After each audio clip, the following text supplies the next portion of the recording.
Alice's Adventures in Wonderland by Lewis Carroll. Chapter 10. The Lobster Quadrille. The Mock Turtle sighed deeply and drew the back of one flapper across his eyes. He looked at Alice and tried to speak, but for a minute or two sobs choked his voice. "Same as if he had a bone in his throat," said the Griffin, and it set to work shaking him and punching him in the back. At last the Mock Turtle recovered his voice, and, with the tears running down his cheeks, went on again. "You may not have lived much under the sea." "I haven't," said Alice. "And perhaps you were never even introduced to a lobster."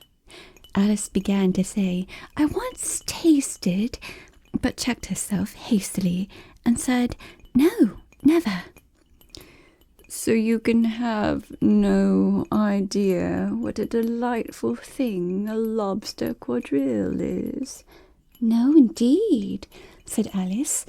"What sort of dance is it?" "Why," said the Griffin, "you first form into a line along the seashore." "Two lines," cried the Mock Turtle. "Seals, turtles, and so on. Then, when you've cleared the jellyfish out of the way—" "That generally takes some time," interrupted the Griffin. "You advance twice, each with a lobster as a partner," cried the Griffin. "Of course," the Mock Turtle said. "Advance twice, set to partners, change lobsters, and retire in same order," continued the Griffin. "Then, you know," the Mock Turtle went on, "you throw the lobsters," shouted the Griffin with a bound into the air, "as far out to sea as you can." "Swim after them," screamed the Griffin. "Turn a somersault in the sea," cried the Mock Turtle, capering wildly about. "Change lobsters again," cried the Griffin. "Back to land again, and—" "That's all the first figure," said the Mock Turtle, suddenly dropping his voice, and the two creatures, who had been jumping about like mad things all this time, sat down again very sadly and quietly, and looked at Alice. "It must be a very pretty dance," said Alice timidly. "Would you like to see a little of it?" said the Mock Turtle. "Very much indeed," said Alice. "Come, let's try the first figure," said the Mock Turtle to the Griffin. "We can do it without lobsters, you know.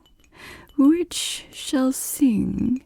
"Oh, you sing," said the Griffin. "I've forgotten the words." So they began solemnly dancing round and round Alice, every now and then treading on her toes when they passed too close, and waving their forepaws to mark the time, while the Mock Turtle sang this very slowly and sadly. "Will you walk a little faster?" said a whiting to a snail. "There's a porpoise close behind us, and he's treading on my tail. See how eagerly the lobsters and the turtles all advance. They are waiting on the shingle. Will you come and join the dance? Will you, won't you? Will you, won't you? Will you join the dance? Will you, won't you? Will you, won't you? Won't you join the dance? You can really have no notion how delightful it will be when they all take us up and throw us with the lobsters out to sea. But the snail replied, too far, and gave a look askance.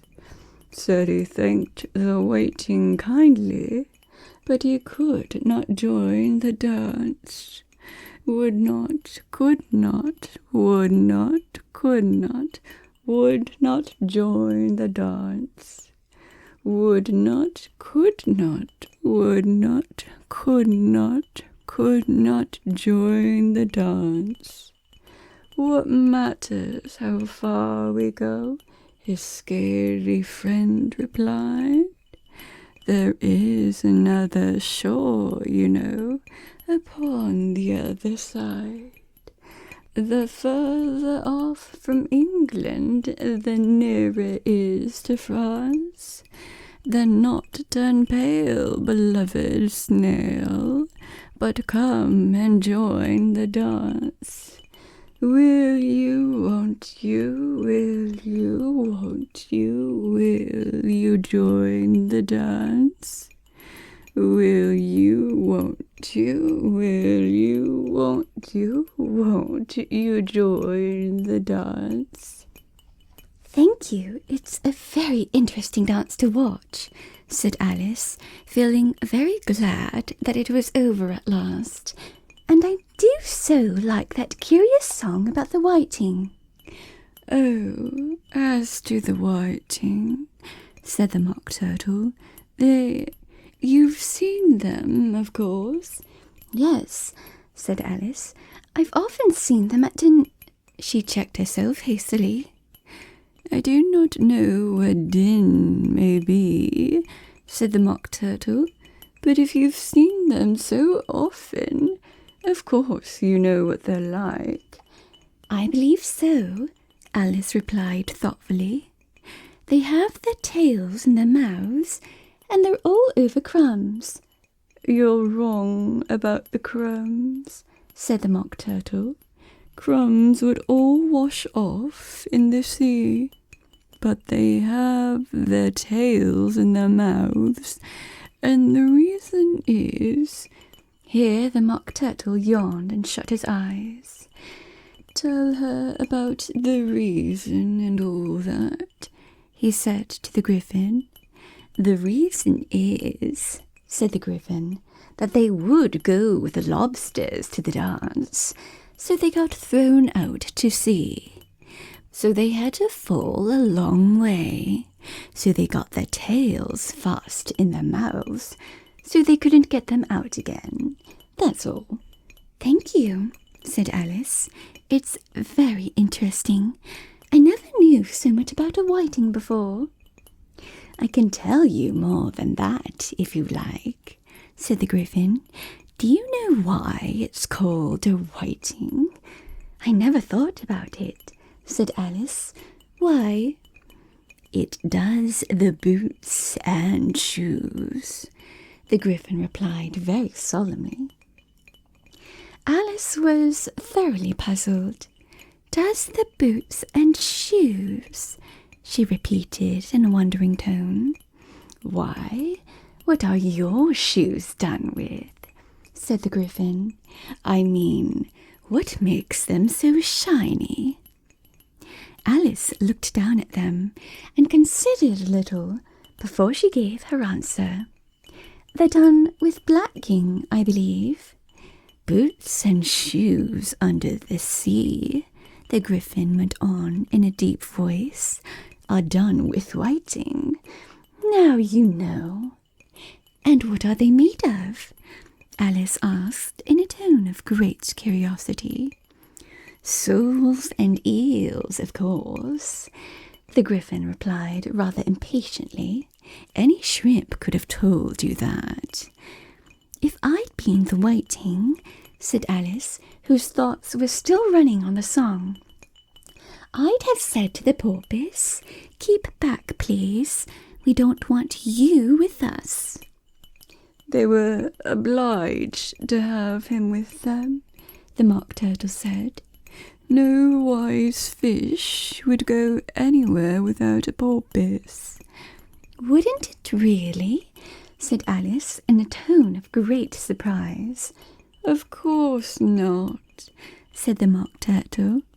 Why, if a fish came to me and told me he was going on a journey, I should say, with what purpose?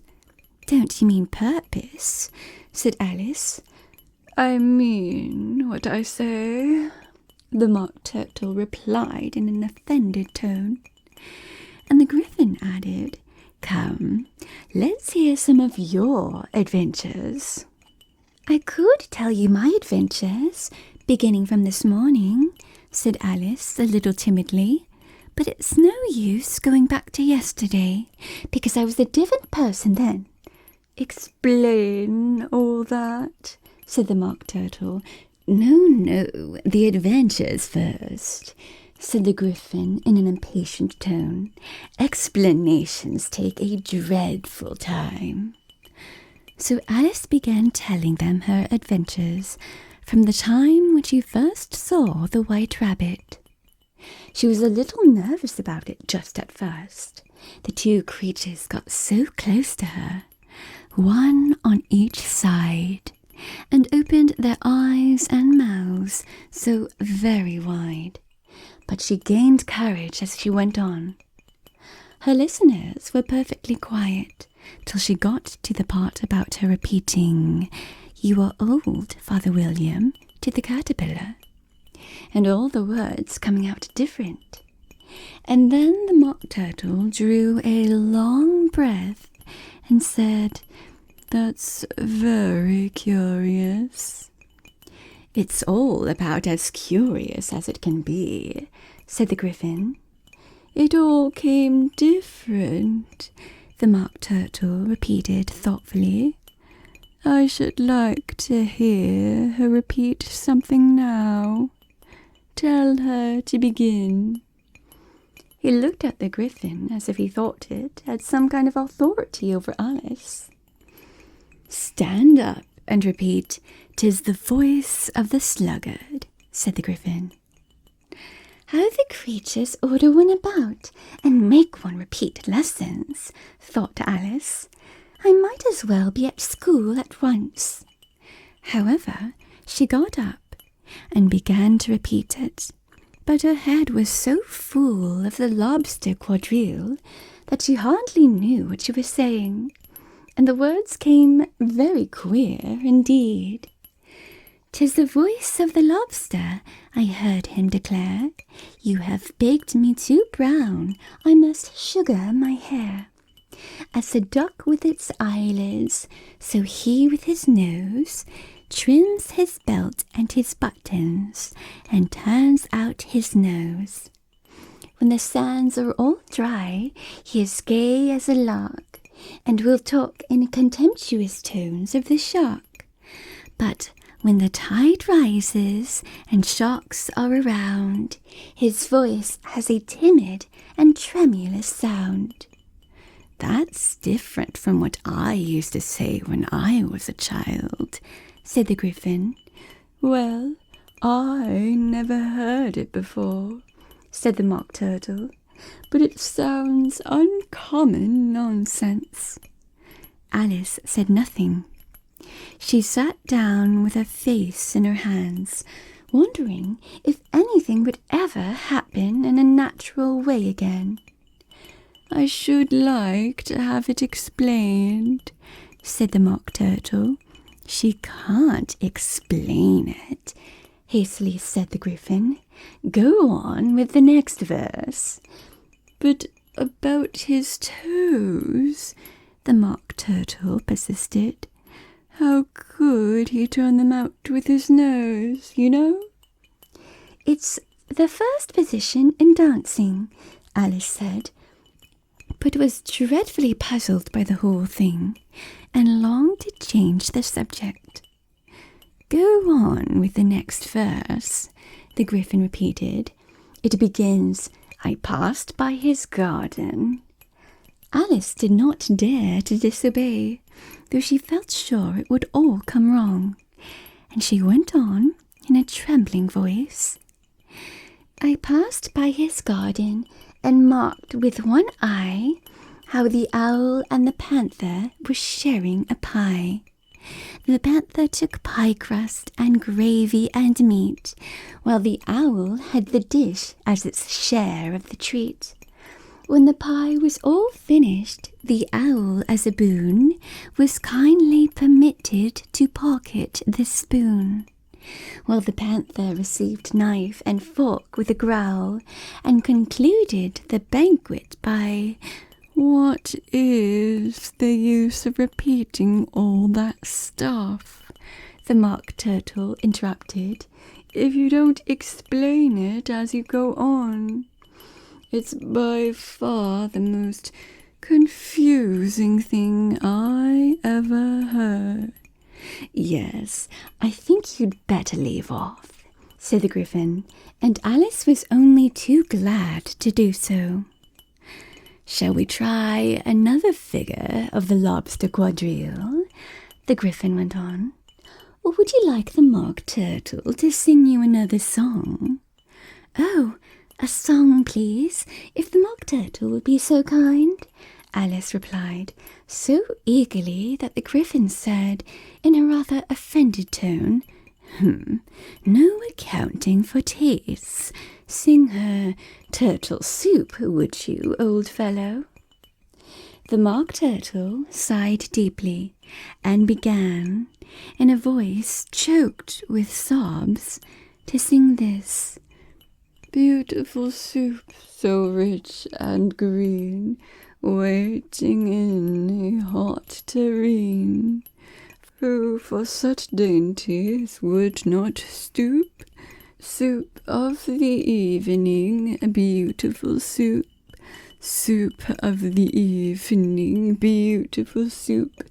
Beautiful soup. Beautiful soup. Soup of the evening. Beautiful, beautiful soup.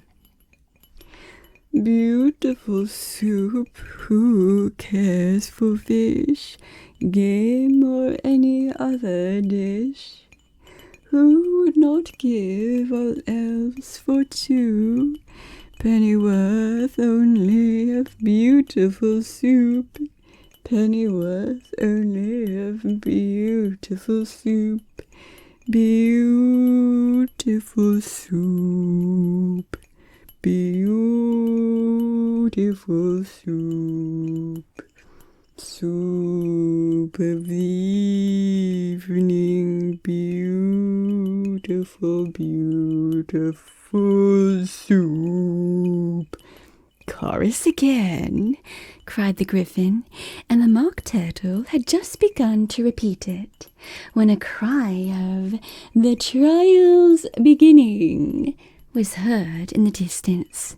"Come on," cried the Gryphon, and, taking Alice by the hand, it hurried off, without waiting for the end of the song. "What trial is it?" Alice panted as she ran. But the Gryphon only answered, "Come on," and ran the faster, while more and more faintly came, carried on the breeze that followed them, the melancholy words, "Soup of the evening, beautiful, beautiful soup."